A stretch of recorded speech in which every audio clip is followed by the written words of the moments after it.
మహబూబ్ నగర్ వెళ్దాం. అక్కడ మా ప్రతినిధి ప్రదీప్ మనకి అందుబాటులో ఉన్నారు. ఎస్, అక్కడ ప్రధానంగా చూసుకుంటే అసెంబ్లీ ఎన్నికలకు CM KCR master plan ready అయినట్టు తెలుస్తా ఉంది. మొదటి జాబితాకు సంబంధించి ఇక హ్యాట్రిక్ కొట్టే దిశగా పక్కా వ్యూహాలు చేస్తున్నటువంటి పరిస్థితి. ఇప్పటికే అభ్యర్థులు జాబితా సిద్ధం చేసినటువంటి కేసీఆర్ ఏ క్షణమైనా ఫస్ట్ లిస్టు రిలీజ్ చేసే అవకాశాలు ఉన్నాయి. దీనికి సంబంధించినటువంటి ఆశావాహులందరూ కూడా ఎదురుగా చూస్తున్నటువంటి పరిస్థితి కనిపిస్తుంది. దాదాపుగా సిట్టింగులకే 90 నుంచి 95% అవకాశం ఉండే అవకాశం కూడా ఉంది. ఇక మొదటి జాబితాలో ఉమ్మడి మహబూబ్ నగర్ జిల్లాకు చెందినటువంటి అభ్యర్థులు 6 నియోజకవర్గాలకు అభ్యర్థులు ఫైనల్ అయినట్లు కూడా తెలుస్తుంది. ఆ అభ్యర్థులు ఎవరు, దీనికి సంబంధించిన పూర్తి అప్డేట్స్ ఏంటి చెప్పండి. Yes, good evening Rajasekhar. ఏదైతే బీఆర్ఎస్ పార్టీ రాబోయే ఎన్నికలకు అభ్యర్థులను సిద్ధం చేసింది, అయితే ఈ నేపథ్యంలోనే దూకుడు కూడా పెంచింది అనుకోవచ్చు. ఈ సందర్భంలోనే ఉమ్మడి పాలమూరు జిల్లాకు సంబంధించి సిట్టింగ్లకు పూర్తి స్థాయి సిట్టింగ్లకే ఈసారి అవకాశాలు కల్పించనున్నట్టు కూడా మనకు తెలుస్తా ఉంది. అయితే ఈ సందర్భంలోనే ఉమ్మడి పాలమూరు జిల్లాకు సంబంధించి మొదటి లిస్టులో 6 మంది పేర్లను ఖరారు చేసినట్టు విశ్వసనీయ వర్గాల ద్వారా మనకు తెలిసింది. అయితే ముందుగా పాలమూరు జిల్లాలో ఏదైతే సమస్య ప్రాంతాలు లేని, ఏదైతే క్రిటికల్ గా లేని స్థానాలని ఎంచుకొని 6 మందిని ఖరారు చేసినట్టు కూడా మనకు తెలుస్తా ఉంది. తెలంగాణ రాష్ట్ర వ్యాప్తంగా 90 నుంచి 100 మంది సీటు కేటాయించిన సందర్భంలో ఉమ్మడి పాలమూరు జిల్లాకు సంబంధించి కూడా 6 మందిని ఇప్పటికే ఖరారు చేసినట్టు కూడా మనకు తెలుస్తా ఉంది.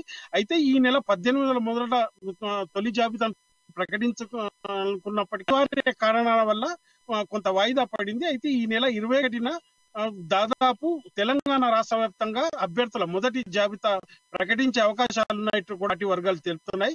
ఈ నేపథ్యంలోనే ఉమ్మడి పాలమూరు జిల్లాకు సంబంధించి జడ్చెల్ల డాక్టర్ సి లక్ష్మారెడ్డికి టికెట్ ఖరారైన మొదటి జాబితాలో మనకు పేరు ఖరారైనట్టు కూడా మనకు తెలుస్తా ఉంది. ఇక్కడ ఏదైతే ప్రముఖ పారిశ్రామికవేత్త జీవన్ రెడ్డి టిఆర్ఎస్ నుంచి బీఆర్ఎస్ నుంచి ఏదైతే టికెట్ ఆశిస్తున్నారో కాదని మళ్ళీ సిట్టింగే లక్ష్మారెడ్డికి టికెట్ కేటాయించడం పట్ల కూడా కొంత జడ్చర్ల నియోజకవర్గ ప్రజలు సంతోషం వ్యక్తం చేస్తున్నటువంటి పరిస్థితి ఉంది.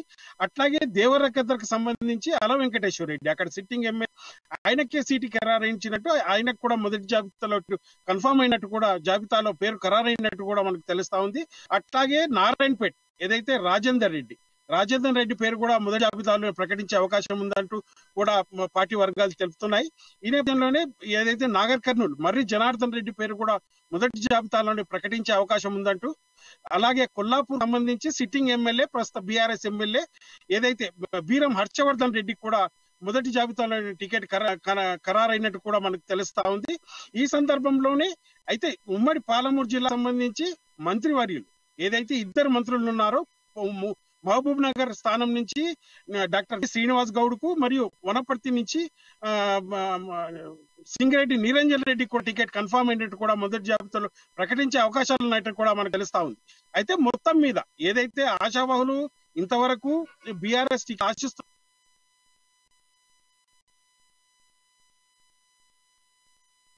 రైట్, అది ప్రధానంగా కేసీఆర్ మాస్టర్ ప్లాన్ అనే లక్కీ నెంబర్ అని ఒక రకంగా వార్తలు వచ్చినటువంటి నేపథ్యం కనిపిస్తుంది. ఒకవేళ సెప్టెంబర్ 6 గతంలో ఏదైతే 105 స్థానాలు ఒకేసారి విడుదల చేసినటువంటి జాబితా